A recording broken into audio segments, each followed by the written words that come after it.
So, I guess we have to talk about what happened yesterday. I mean, doesn't this kind of suck? I was all prepared to talk about, the Twisted Tea incident. We were having so much fun laughing at that, and I had a whole idea planned for a video about slurs and how we interact with them in the modern era. But, to give you a quick rundown, yesterday, the day that Congress was supposed to certify the Electoral College votes that would confirm what we already knew, is that Joe Biden was democratically elected to be the 46th president of the United States. Trump had encouraged a rally to take place in the Capitol, outside the Capitol building, while this was going on. And this demonstration, which was heavily attended by a number of right-wing Trump supporters, turned violent and got a bit loud. They started with minor skirmishes with the police and ultimately pushed past them and occupied the Capitol building there in D.C., in our nation's capital. So let's address the elephant in the room. The police response there was both very delayed and much lighter than what we've seen take place in this country, just over the last year, compared to how we saw the police responding to protests for justice for Black Americans and the end to police brutality.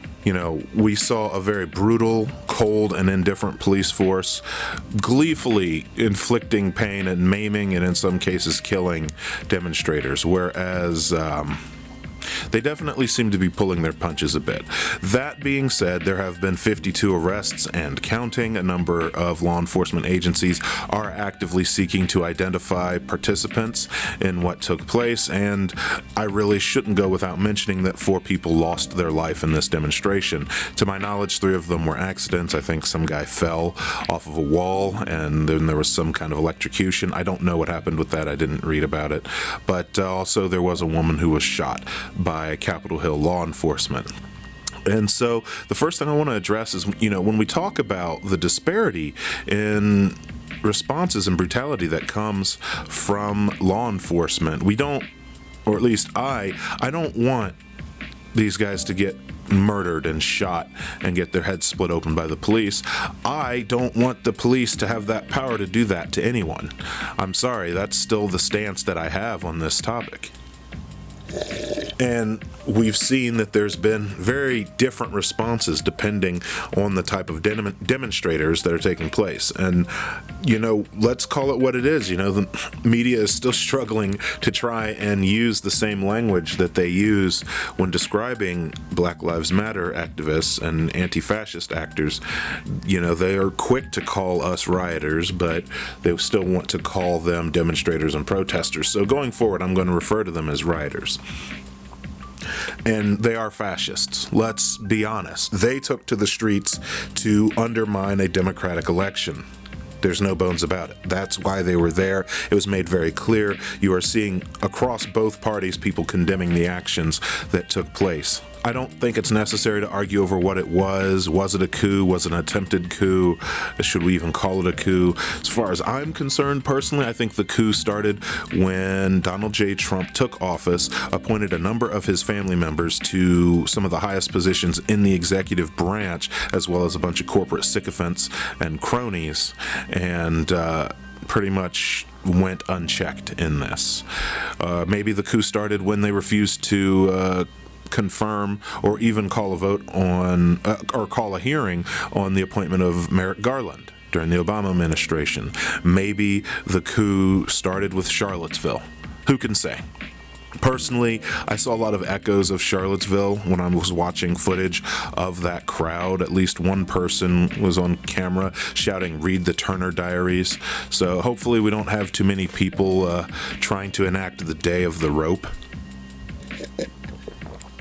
Back on the point of the response of law enforcement, I know some people might be struggling with how to interact with this, and that's fine. Last year we took the police to task, and we told them we were tired of their conduct, and they responded by doing that more of that conduct and just taking it up to level 11. So yeah, you might be very staunchly opposed to the institution of policing, but also be very disheartened to see the police failing to take that same action against far-right agitators. But we kind of knew they were going to do that anyway. The other thing that we need to keep in mind is where we go from here.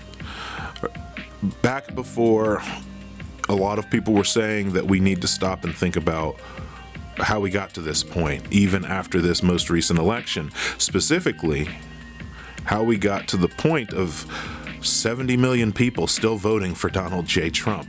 70 million people saw kids in cages, a proposed ban on Muslims entering the country, a botched pandemic response, stochastic terrorism that inspired several spree killings of minorities.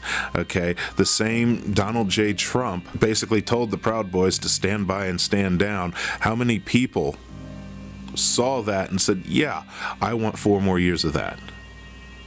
So, we can't ignore a group of people of that size. We have to figure out what it is that we're going to do, either to eradicate them, but I can tell you why I am definitely against something like that, re-educate them, or make a better world around them so that they and their ideas become obsolete.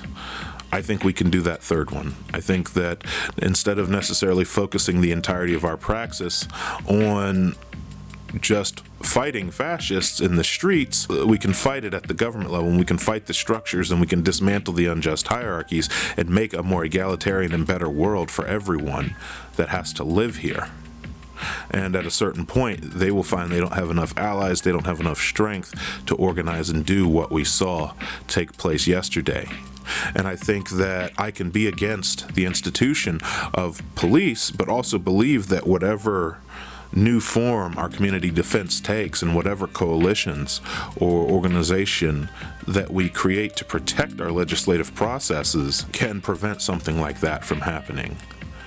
Ultimately, to me, others read the situation a bit more dire. I see it as a bit of a death rattle. We're watching a cornered beast that's definitely losing a few rounds in this fight. And they're reacting pretty much how we should expect them to react. It's not going to be the end of it. There's going to be more.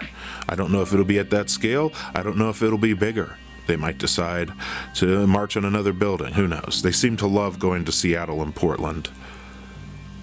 But we still have to recognize that those people are out there. 70 million people voted for Trump. 136 legislators basically protested the Electoral College vote and rejected it and wanted it overturned. So these are the people we have to acknowledge while we organize and build up our communities. That's ultimately where we have to go from here, is to find a way to continue to protect our communities, build up our communities, do that direct action, do that mutual aid, and focus our praxis on bringing more people around to our way of thinking and ultimately building a better world.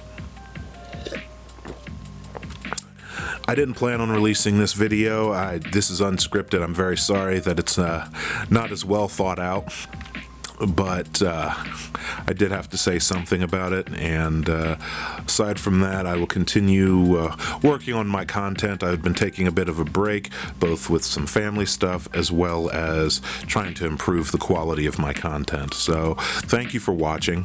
That's really all I have.